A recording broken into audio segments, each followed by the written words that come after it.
حضرت علی کے متعلق آپ صلی اللہ علیہ وآلہ وسلم کا ارشاد ہے کہ میں علم کا شہر ہوں اور علی اس کا دروازہ ہے۔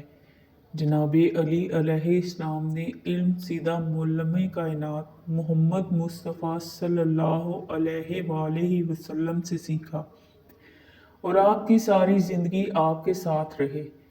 ایک دفعہ یہودیوں کی ایک جماعت حضرت علی رضی اللہ تعالیٰ کے پاس آئی اور وہ جناب علی کے علم اور دانائی کے مقام سے واقف تھے اور نادان یہ سوچ کر آئے تھے کہ اگر کسی طریقے سے وہ حضرت علی کو علمی بنیاد پر شکست دے دیں تو اس سے مسلمانوں کو شرمندگی ہوگی اور ہر طرف ہمارا ڈنکا بجنے لگے گا۔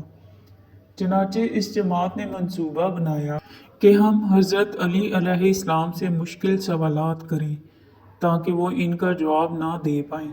اس جماعت کے یہودیوں نے یہ بھی منصوبہ بنایا کہ اگر جناب علی ان کے سوالات کے جواب دینے پر فقط تیار ہی ہو جائیں اور جواب نہ بھی دیں تو بھی وہ جیت جائیں گے، کیونکہ وہ حضرت علی پر شرط لگانے والے تھے کہ ان کے سوالات کا جواب قرآن کی بجائے تورات سے دیا جائے، اور اگر باب علم اس بات پر راضی ہو گئے تو انہیں قرآن سے ہٹنا ہوگا۔ یہودیوں کی یہ جماعت اپنے دانشور راس الجالوت کی قیادت میں حضرت علی کے پاس آئے اور بولے، اے علی، ہم لوگوں نے آپ کے علم کا بہت چرچا سنا ہے۔ حضرت علی مسکرا کر بولے، تو کیا اس بات کی تصدیق کرنے آئے ہو؟ راس الجالوت بولا، ہم آپ سے چند سوالات کریں گے، آپ کو ان کا جواب ہماری کتاب تورات سے دینا ہوگا، اور اگر آپ نے سب کے سامنے ان سوالات کا ٹھیک جواب دے دیا تو ہم آپ کو باب العلم مان لیں گے۔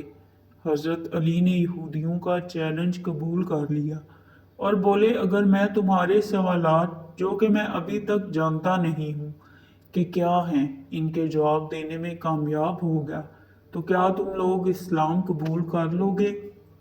یہودی اس بات پر آمادہ ہو گئے کہ اگر ان کے تمام سوالوں کے جواب انہیں تورات سے مل گئے تو وہ یہودی مذہب چھوڑ کر اسلام قبول کر لیں گے، اور یہ اس بات کی دلیل ہوگی کہ جن سے آپ نے علم سیکھا ہے وہ یقیناً اللہ کی طرف سے بھیجے گئے نبی ہیں۔ دونوں فریقوں میں معاملات طے ہو گئے اور سب لوگوں کو بلا لیا گیا تو یہودیوں کی طرف سے راس الجالوت چہرے پر فاتحانہ مسکراہٹ لے کر فاتح خیبر سے علم کے تکبر میں بولا، اے علی، ایسی چیز کا نام بتائیں جو خدا کے لیے نہیں ہے۔ یہودی یہ جانتے تھے کہ مسلمانوں کی کتاب میں درج ہے کہ ہر چیز خدا کے لیے ہے اور اس بات کا جواب باب العلم کے لیے دینا ناممکن ہوگا۔ مجمع میں بیٹھے تمام افراد سوچ میں ڈوب گئے کہ کائنات میں کوئی ایسی چیز بھی ہے جو خدا کے لیے نہ ہو۔ تب حضرت علی نے بغیر کسی توقف کے فرمایا، تم جاننا چاہتے ہو وہ کون سی چیز ہے جو اللہ کے لیے نہیں ہے؟ تو اس کا جواب شرک ہے۔ اللہ ہر قسم کے شرک سے پاک ہے۔ تمام مجمع جو بیٹھا سن رہا تھا بے ساختہ واہ واہ کہہ اٹھا۔ تو راس الجالوت نے دوسرا سوال کیا اور بولا، اے علی، یہ بتائیے کہ وہ کون سی جگہ ہے جہاں اللہ موجود نہیں ہے؟ حضرت علی بولے، اللہ ہر جگہ موجود ہے۔ اس پر راس الجالوت بولا، اس سوال کا جواب آپ ہمیں ہماری کتاب سے دیں۔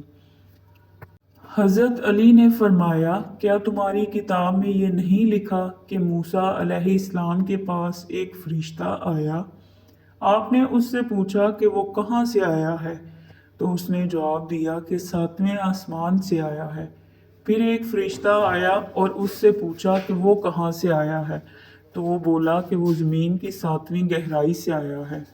موسیٰ علیہ السلام نے دونوں سے سوال کیا، تمہارے قریب وہاں کون تھا؟ تو وہ بولے، ہمارے قریب وہاں ہمارا رب تھا۔ پس معلوم ہوا کہ بلندیوں کی انتہا ہو یا پستی کی انتہا، رب موجود ہوتا ہے۔ یہ جواب سن کر یہودی ششدر رہ گئے۔ تب حضرت علی نے فرمایا، پاک ہے وہ ذات جو کائنات کے ذرے ذرے میں ہے اور ہر چیز میرے رب کے قریب ہے۔ تیسرا سوال یہودیوں نے پوچھا، یا علی یہ بتائیں وہ کون سی چیز ہے جو رب کے قریب نہیں ہے؟ حضرت علی بولے ظلم ایک ایسی چیز ہے جو میرے رب کے قریب نہیں ہے۔ تیسرا جواب ٹھیک ہونے پر راس الجلود تھوڑا پریشان ہوا اور اپنی حکمت عملی بدل کر علمی سوال کرنے کی بجائے حضرت علی سے تاریخی سوال کیا اور بولا اے علی اس چشمے کا نام بتائیں جو زمین پر پہلی مرتبہ جاری ہوا۔ حضرت علی بولے اس چشمے کو چھوڑو، پہلے میں یہ بتاؤں کہ تمہارے دل میں کیا ہے، اور تمہارے دل میں یہ ہے کہ وہ چشمہ بیت المقدس کی ایک چٹان کے نیچے ہے۔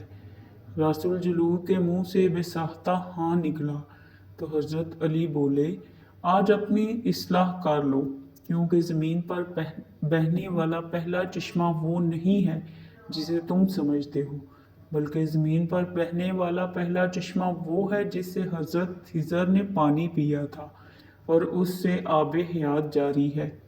یہودیوں نے اس جواب کے بعد ایک اور تاریخی سوال کیا اور بولے یہ بتائیں وہ کون سا پہلا پتھر ہے جو آسمان سے زمین پر اتارا گیا؟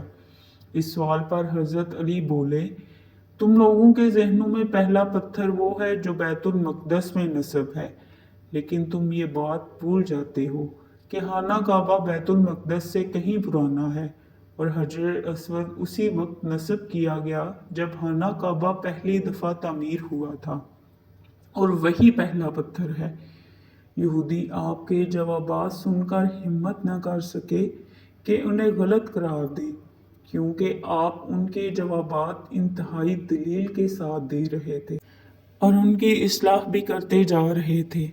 تب ان کے رہنما نے ایک اور مشکل سوال کیا اور بولے یہ بتائیں وہ کون سی چیزیں ہیں جو مسلسل کم اور زیادہ ہو رہی ہیں؟ حضرت علی بغیر کسی توقف کے بولے تم اپنے ماہ و سال پر غور نہیں کرتے کہ ہر دن اور رات آنے والے دن اور رات سے پہلے مسلسل کم ہوتی ہے اور پھر مسلسل زیادہ؟ راس الجلود نے اس پر ایک اور سوال پوچھا، بولا زندہ رہنے کی پہچان سانس لینا ہے۔ کیا کائنات میں کوئی چیز ایسی بھی ہے جو سانس لیتی ہے مگر زندہ نہیں؟ حضرت علی نے فرمایا جانتے ہو نا کہ کتاب میں لکھا ہے کہ صبح جب نکلتی ہے تو سانس لیتی ہے، حالانکہ صبح کے پاس نہ روح ہے اور نہ جان۔ یہ سن کر وہ جلدی جلدی بولا اچھا یہ بتائیں زمین کا وہ کون سا حصہ ہے جہاں سورج کی کرنیں ساری زندگی میں صرف ایک دفعہ پڑی اور پھر کبھی نہیں پڑی؟ حضرت علی نے فوراً جواب دیا موسیٰ علیہ السلام نے جب دریا کو اپنے عصا سے 2 ٹکڑے کیا تو اس زمین پر سورج کی کرنیں پہلی دفعہ پڑی، اور جب آپ گزر گئے اور پانی نے وہ راستہ بند کر دیا تو پھر اس جگہ سورج کی کرنیں دوبارہ کبھی نہیں پڑی۔ اگلا سوال یہودیوں نے یہ کیا، بولے یا علی یہ بتائیں وہ کون سی 2 چیزیں ہیں جو ہمیشہ غائب رہتی ہیں، اور وہ کون سی 2 چیزیں ہیں جو ہمیشہ حاضر رہتی ہیں؟ حضرت علی بولے آسمان اور زمین کی طرف دیکھو، وہ دونوں تمہیں کبھی غائب نظر نہیں آئیں گے، وہ دونوں ہمیشہ حاضر رہتے ہیں، اور موت اور زندگی کو ڈھونڈو تو تم دونوں کو غائب پاؤ گے اور تمہارے پاس ان کا کوئی پتہ نہیں ہے۔ یہودی رہنما حیرت زدہ تھا، مگر اپنے اس سوال پر اسے یقین تھا کہ اسے اس کا جواب نہیں ملے گا، لہٰذا بولا یہ بتائیں یا علی وہ کون سی چیز ہے جس کا خالق خود اللہ ہے مگر اسی کے بارے میں خود سوال بھی کرتا ہے؟ حضرت علی بولے موسیٰ علیہ السلام کا عصا کا خالق خود اللہ ہے، اور اس عصا کے بارے میں اس نے خود موسیٰ سے بھی سوال کیا اور پوچھا موسیٰ یہ آپ کے ہاتھ میں کیا ہے؟ پھر یہودیوں نے اگلا سوال کیا، بیت اللہ کا طواف تو ذی حیات کرتے ہیں، لیکن اس بے جان چیز کے بارے میں بتائیں جس نے بیت اللہ کا طواف کیا؟ حضرت علی بلا توقف بولے کشتی نوح ایک ایسی بے جان چیز ہے جو طوفان کے دوران اس مقام پر پہنچی جہاں بیت اللہ ہے، تو اس نے اس کے گرد 60 چکر طواف کیا۔